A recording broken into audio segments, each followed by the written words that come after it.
Hey guys, welcome back to a new video. I'm Stephanie West. I'm a licensed counselor here in the state of Michigan, and I am owner and operator of In Progress Counseling. We are at back to school time, and I think it's a great place to invite in the understanding of how much learning is an act of vulnerability. Now, our kids don't have a choice, right? There's formal schooling that's kind of expected through age 18. And then a lot of people go on to college and on to further education. But learning in general is the act of saying, there's something I want to know, I don't yet know it, will someone else teach me or invite me into that space? And a lot of times that's actually what's going on in therapy, is there are gaps that have shown up and there's a desire to fill those gaps and ask someone to walk with you in that journey. Anytime we're willing to start something new, there is vulnerability attached to it because our weaknesses are going to be exposed. There's actually this very cool chart that we were invited into early on in my PhD program, and it takes the idea of confidence and motivation. And there's phase 1, phase 2, and phase 3. And now that I'm thinking about it, I wish I had, drawn it on the board, but so be it. What it shows is that in phase 1, at the start, your confidence is high and your motivation is high. And by phase 2, your confidence is low and your motivation is low. So we go from a high to a low. And then by phase 3, there's a resurgence and both confidence and motivation go up again.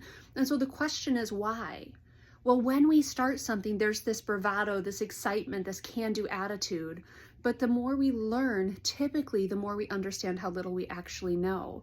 And then it becomes this kind of place of, demoralization or defeat of like, oh my word, I'm never going to get this. It's too hard. It's too much. There's too many gaps.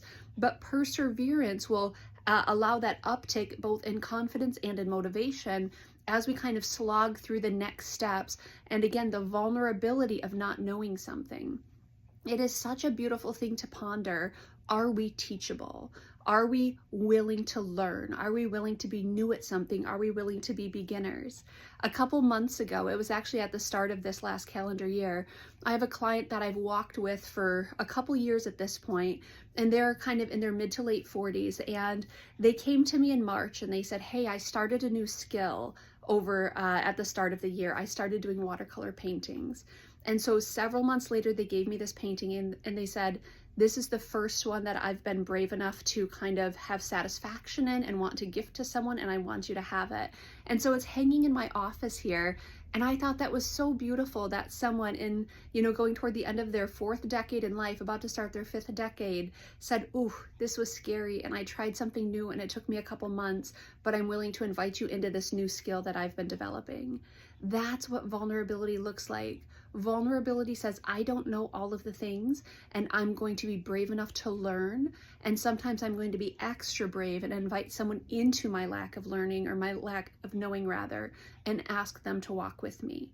I do propose that learning should be a lifelong process. I want to be someone who in my 30s now is learned and educated, and in my 50s I'm baffled at how many new things I've been able to learn over the last couple decades. And when I get to my 70s, I'm still kind of elbows deep in the research and in literature and just in kind of wonderment and awe of the world around me.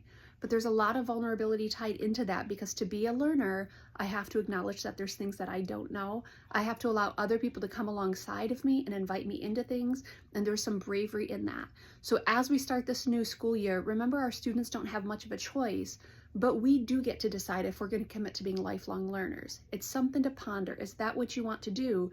Is that the brave step you want to take? Do you want to be consistently vulnerable, saying, I don't know things, but I'm certainly willing to learn new things?